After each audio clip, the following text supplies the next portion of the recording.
గీత మార్చుకో, మారిపోని కథలే లేవని గమనించుకో.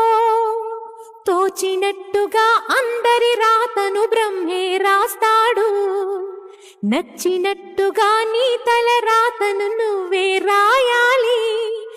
నీ సంకల్పానికి ఆ విధి సైతం చేతులెత్తాలి. అంతులేని చరితలకి ఆది నువ్వు కావాలి.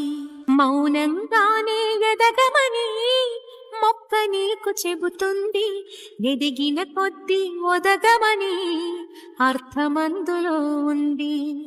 అపజయాలు కలిగిన చోటే గెలుపు పిలుపు వినిపిస్తుంది.